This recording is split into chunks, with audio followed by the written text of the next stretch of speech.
మైలవరం మండలం దొమ్మనంద్యాల గ్రామ ప్రజలకు, తెలుగుదేశం పార్టీ నాయకులకు, కార్యకర్తలకు, భారతీయ జనతా పార్టీ నాయకులకు, జన సైనికులందరికీ నా హృదయపూర్వక నమస్కారం తెలియజేస్తున్నాను. ఈరోజు నేను మా చిన్నాయన మీ అందరి ముందుకు ఎందుకు వచ్చినాం మీ అందరికీ తెలిసిన విషయమే.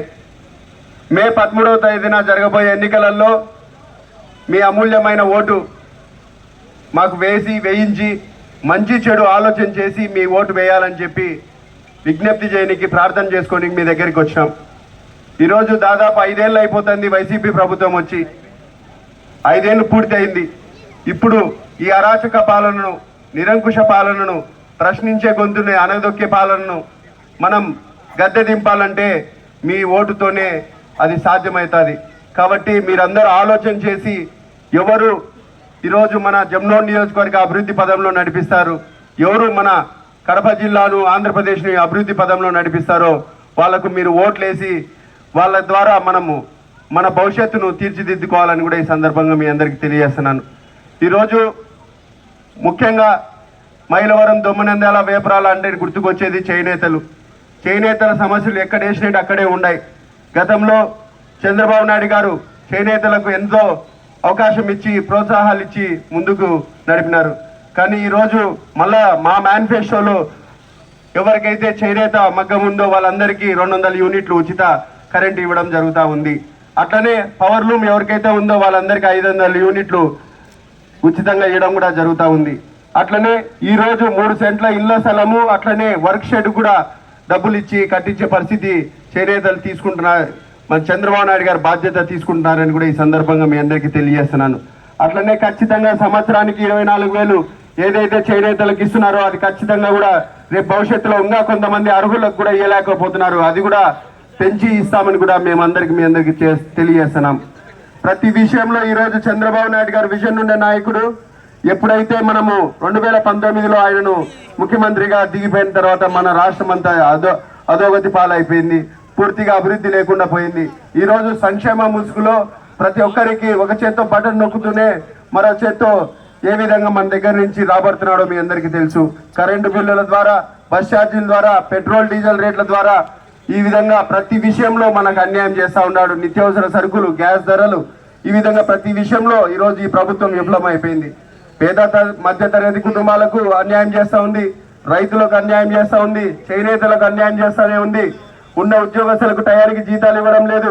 అట్లనే కొత్తగా చదువుకున్న విద్యార్థులకు డిగ్రీలు అయిపోయి 10th డిప్లొమా అయిపోయిన వాళ్ళందరికీ ఏదైనా ఉద్యోగ అవకాశాలు కల్పించే దృష్టితో వీళ్ళు ఆలోచన చేయడం లేదు. మనకు కడపలో స్టీల్ ప్లాంట్, మరీ జమ్లవాడలో స్టీల్ ప్లాంట్ వస్తే మనందరికీ ఉద్యోగ అవకాశాలు వస్తాయేమో అని చెప్పి ఆ రోజు యువత అంతా మోసపోయి ఓట్లు వేసినారు జగన్మోహన్ రెడ్డి గారికి. కానీ ఈరోజు 5 ఏళ్ళు పూర్తిగా అయిపోయింది. ఖచ్చితంగా వాళ్ళని గద్దెదించే అవసరం ఎంతైనా ఉందని కూడా ఈరోజు యువతకు కూడా నేను పిలుపునిస్తున్నాను. మీరందరూ ఆలోచన చేసి ఓట్లు వేయాలని కూడా ఈ సందర్భంగా తెలియజేస్తున్నాను. అట్లనే స్థానిక ఎమ్మెల్యే ఇప్పుడు సుధీర్ రెడ్డి గారి గురించి చెప్తే, ప్రతి విషయంలో ఆయన ఏ రోజైతే ఎమ్మెల్యే అయినాడో ఆ రోజు నుంచి ఆయన స్వలాభము, వ్యక్తిగత ప్రయోజనాలు, అతను డబ్బు సంపాదించుకోవడమే తప్ప జమ్లోడ్ నియోజకవర్గం అభివృద్ధి గురించి కానీ, జమ్లోడులో ఉన్న ప్రజల గురించి కానీ ఎప్పుడు ఆలోచన చేయలేదని కూడా ఈ సందర్భంగా మీ అందరికీ గుర్తు చేస్తున్నా. ప్రతి విషయంలో అతను కమిషన్ దండుకోవడమే, లెటర్ ప్యాడ్లు అమ్ముకోవడమే, చికెన్లో డబ్బులు తీసుకోవడమే, ఇసుకలో డబ్బులు తీసుకోవడమే, తాగునీళ్ళలో డబ్బులు తీసుకోవడమే, అంగన్వాడీ పోస్టులు లేదా కరెంట్ సబ్స్టేషన్లలో పోస్టులు, ఈవెన్ లాస్ట్కి 5,000 జీతం ఉన్నా కూడా వాలంటీర్ ఉద్యోగం కూడా ఇవ్వాలంటే కూడా ఖచ్చితంగా కమిషన్ తీసుకుని ఆయన ఈరోజు ఉద్యోగాలు ఇచ్చినాడు. కాబట్టి మనకు గతంలో 2004, 9, 14లో ఏ విధంగా అభివృద్ధి పదంలో నడిపించినారో మీ అందరికీ తెలుసు చిన్నాయన గారు. కాబట్టి మీరందరూ ఆలోచన చేసి మంచి చెడు అభివృద్ధి పదంలో మన జమ్లోడ్ నియోజకవర్గాన్ని తీసుకుపోయే వ్యక్తికి మళ్ళా మీరు ఎన్నుకోవాలని కూడా ఈ సందర్భంగా తెలియజేస్తున్నాను. మరీ ముఖ్యంగా విజన్ ఉండే నాయకుడు చంద్రబాబు నాయుడు గారు, ఆయన కంటిన్యూగా 2019లో కూడా మరొకసారి ముఖ్యమంత్రి అయినంటే మన రాష్ట్ర భవిష్యత్తు బాగుండేది, మన ఆంధ్ర ప్రజల భవిష్యత్తు బాగుండేది, మనకు ఒక రాజధాని అంటూ నిర్మాణం అయ్యి మనందరం గర్వంగా చెప్పుకునే విధంగా అమరావతి రాజధాని రెడీ అయ్యేది. కానీ అనివార్య కారణాల వల్ల ఆ రోజు ఒక ఛాన్స్ అని చెప్పి నేను మా నాయనను కోల్పోయినాను, వివేకానంద రెడ్డి మా చిన్నాయనను చంపినారు, కాబట్టి మీరందరూ నాకు ఓట్లు వేయాలని చెప్పి సెంటిమెంట్తో విజయమ్మ గారు కానీ, షర్మిలమ్మ గారు కానీ, జగన్ రెడ్డి కానీ ఆ రోజు వీళ్ళిద్దరు కూడా, షర్మిలమ్మ, విజయమ్మ కూడా ఆ రోజు వాళ్ళ అన్న ముఖ్యమంత్రి అయ్యే స్థానంలో కూర్చోబెట్టేంత వరకు లేనిపోనిటి సెంటిమెంట్లన్నీ చెప్పి ఆ రోజు ఆ స్థానంలో కూర్చోబెట్టినారు. ఈ రోజు వాళ్ళకి ఆస్తిలో సరిగ్గా వాటా పంచి లేదని చెప్పి షర్మిలమ్మ గారు కడప పార్లమెంట్ అభ్యర్థి కాంగ్రెస్ తరఫున పోటీ చేస్తుంది. అవినాష్ రెడ్డి గారు ఆయన కేసులలో నుంచి బయటపడాలని ఆయన పోటీ చేస్తున్నారు.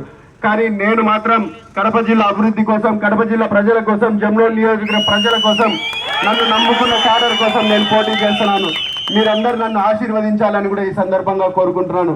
కాబట్టి విజన్ ఉండే నాయకుడు ముఖ్యమంత్రి కావాలంటే ఎవరు ఎమ్మెల్యే కావాలి ఇక్కడ?